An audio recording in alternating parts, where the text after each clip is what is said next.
Welcome friends to the part 2 of story of Amrita. चलिए, आधा part हम पढ़ चुके हैं, नेक्स्ट पार्ट में पहुंच गए हम। Trees in danger. Time went by. Amrita was now grown up. One day she went to greet her trees. She saw that there were some strangers in her village. अब क्या हुआ, समय बीता और जो अमृता लड़की जो छोटी सी थी अब वो बड़ी हो गई। एक दिन उसने क्या किया, उसका डेली रूटीन यही था ना कि सुबह उठी और जाके ट्रीज़ को ग्रीट किया। तो एक दिन वो जब सुबह उठी और वो ट्रीज़ के पास गई उनको ग्रीट करने, she saw that there were some strangers in her village. उसने देखा कि वहाँ कुछ स्ट्रेंजर्स मीन्स अनजान लोग उनके गांव में दिख रहे थे. They had axes with them. और उनके पास क्या था, एक्सेस मीन्स कुल्हाड़ी. उनके हाथ में कुल्हाड़ी थी, लकड़ी काटते हैं जिससे. They said that the king had sent them to cut trees for wood. और देखिए पिक्चर में भी दिखाया हुआ है ना कि कुल्हाड़ी लेके लोग आए हुए हैं. तो उन्होंने बोला कि हमें किंग ने भेजा है ट्रीज़ को लकड़ी काटने के लिए, पेड़ों से लकड़ी काटने के लिए, पेड़ों को काटने के लिए. The wood was needed for building the Kings palace. लकड़ी जो है इसलिए चाहिए थी उनको क्योंकि उनको किंग का पैलेस के लिए चाहिए थी, किंग का जो महल होता है उसके लिए. Then what happened, Amrita was shocked. Amrita बहुत ही शॉक्ड हो गई, उसको बड़ा आश्चर्य हुआ. She went to the tree that the man were about to cut. वो उस ट्री के पास गई जिस ट्री को वो आदमी काटने जा रहे थे. She put her arms around the tree and hugged it tightly. और वो पेड़ के पास गई और देखिए जैसा कि पिक्चर में दिखाया गया है, उसने क्या किया, पेड़ को कसकर पकड़ लिया और बिल्कुल दोनों हाथों से कस के पकड़ लिया, गले लगा लिया. The man shouted and threatened her but Amrita did not let go of the tree. लेकिन वो आदमी चिल्लाया कि हट जाओ, मैं पेड़ काट रहा हूँ, लेकिन वो नहीं हटी. The king's man had to follow his order. They had to cut the tree. On seeing this, Amrita's daughter and hundreds of villagers, old and young, hugged the trees to protect them. अब क्या हुआ कि जो आदमी जो काटने आए हुए थे पेड़ों को, वो उनको तो ऑर्डर था किंग का, तो उन्होंने तो पेड़ों को काटना ही था. तो वो काटने लगे तो अमृता और उसकी बेटी और ऐसे ही कई 100 लोग, जवान बूढ़े, सब के सब जाके उन्होंने, देखिए इस पिक्चर में दिखा रखा है ना, पेड़ों को ऐसे अपने हाथों से जकड़ लिया, एकदम कस के पकड़ लिया कि कोई इसको काट ना पाए. अमृता, उसकी बेटी और सब ने, बहुत सारे लोगों ने. Many people including Amrita and her daughters died to save the trees. इस चक्कर में क्या हुआ, लोगों ने तो कुल्हाड़ी से मारा तो लोग मर गए. अब क्या हुआ, इस चक्कर में ये पेड़ों को बचाने के उसमें अमृता, उसकी बेटी और ऐसे ही बहुत सारे लोग मर गए पेड़ों को बचाने में. When the king heard of this, he could not believe that people gave up their life for trees. He visited the village himself. There he learned about villagers' respect for trees and animals. जब राजा को ये बात पता चली कि पेड़ों को बचाने के चक्कर में इतने सारे लोगों ने अपनी जान गंवा दी, तो वो खुद गांव में गया और उसने वहाँ जाके सीखा कि देखो लोग कैसे पेड़ों को और एनिमल्स को इतना ज़्यादा प्यार कर रहे हैं कि वो अपनी जान तक दे दे रहे हैं. तो ये जो स्टोरी है ये मेनली चिपको आंदोलन के बारे में बताई गई है. जब चिपको आंदोलन, ये जो लोगों ने काम किया था ना कि पेड़ों से जाके चिपक जाओ, पेड़ों को कस के पकड़ लो, चाहे लोग पेड़ों को काटें तो खुद कट जाओ लेकिन पेड़ों को छोड़ो मत. तो ये रिवॉल्यूशन चला था, ये आंदोलन चला था और लोगों ने यही किया और इसको नाम दिया चिपको आंदोलन.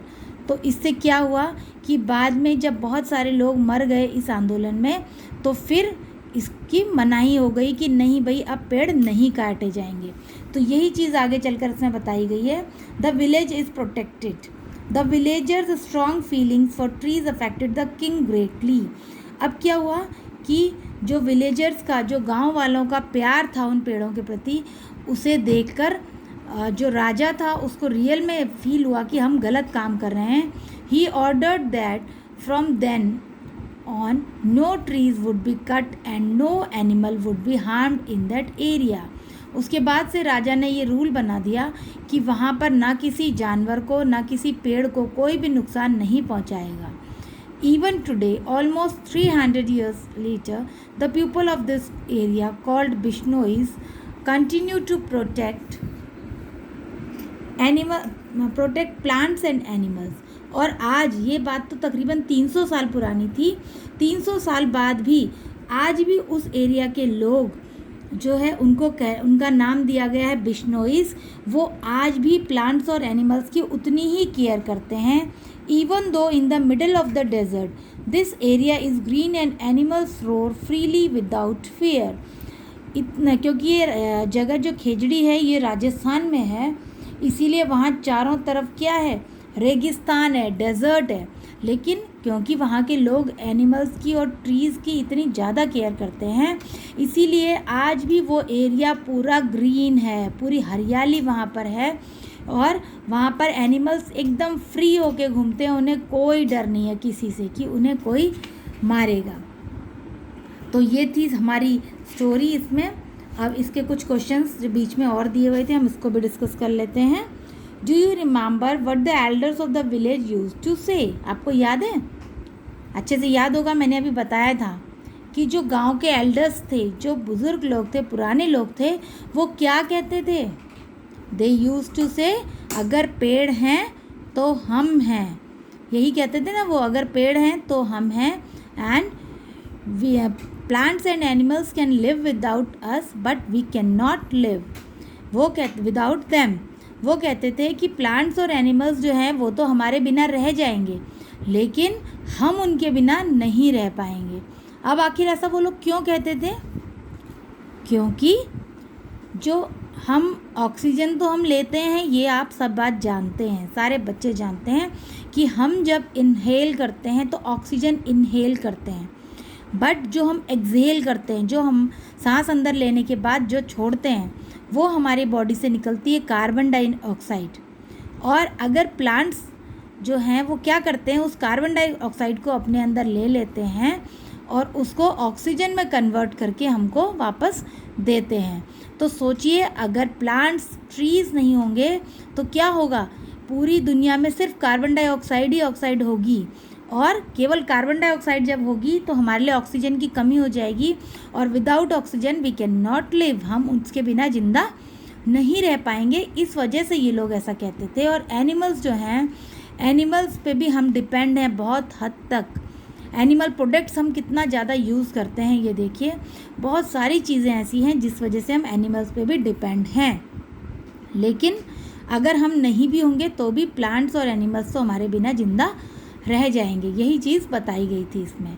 Then question number 2, do you think we could survive if there were no trees and no animals? तो ये वही क्वेश्चंस था जो मैंने अभी डिस्कस किया कि आपको क्या लगता है कि अगर कोई ट्रीज़ और कोई एनिमल्स नहीं होंगे इस दुनिया में तो क्या हम लोग ज़िंदा रह पाएंगे? तो answer is no, we can not live without trees and animals.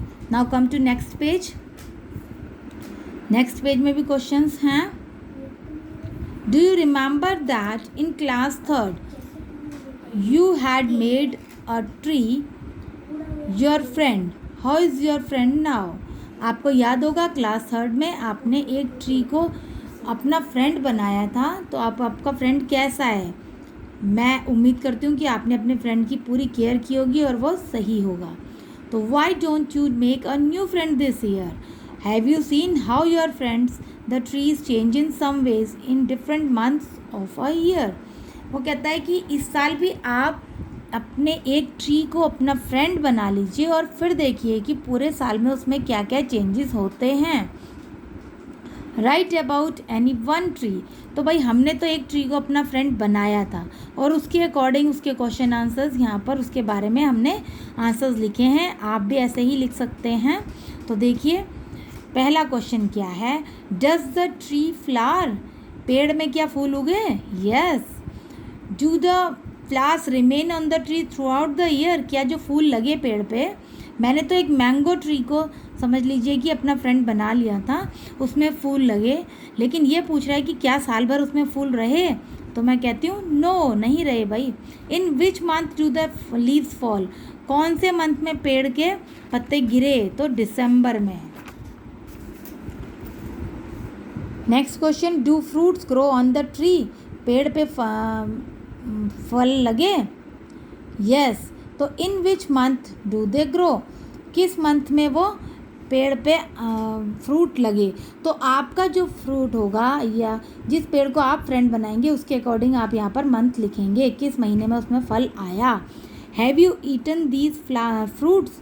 Yes. तो आपने वो फल भी खाए होंगे जब आपका फ्रेंड है वो, तो है ना।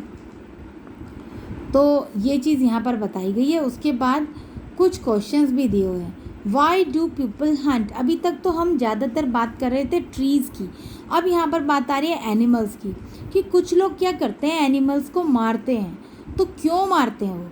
तो इसके लिए हमने 3 रीजंस यहाँ पर लिखे हैं क्यों मारते हैं। कुछ लोग उसे एनिमल्स का शिकार करते हैं टू हैव फन, सिर्फ मज़े के लिए। देन फॉर स्किन, कुछ लोग स्किन के लिए भी, जैसे कि टाइगर की स्किन बहुत महंगी बिकती है तो वो उसकी स्किन के लिए उसको मारते हैं। देन फॉर बोन, और उसकी हड्डियों के लिए भी, जैसे कि जो एलिफेंट होता है उसकी हड्डियाँ बहुत महंगी बिकती हैं, बहुत सारी चीज़ें उससे बनती हैं, इस वजह से भी लोग उन्हें मारते हैं। उसके बाद यहाँ पर कुछ क्वेश्चंस और हैं, इस पेज में भी कुछ क्वेश्चंस और हैं, तो चलिए हम डिस्कस करते हैं और चैप्टर फिनिश कर लेते हैं। तो आगे नेक्स्ट क्वेश्चन, ये क्वेश्चन कह रहा है कि there are rules against hunting some of animals, people can be punished for hunting, why do you think there is this punishment? वो कह रहा है कि हमारे देश में जो है ना हंटिंग के लिए, यानी कि एनिमल्स को मारने के लिए कुछ रूल्स बने हैं, पनिशमेंट भी दी जाती है। तो आपको क्या लगता है कि ऐसी पनिशमेंट क्यों बनाई गई है? क्यों बनाई गई है? To protect the innocent animals, उन एनिमल्स को जो इनोसेंट हैं, जिन्होंने हमारे साथ कुछ गलत नहीं किया है, बहुत ही नादान से हैं, उनको बचाने के लिए।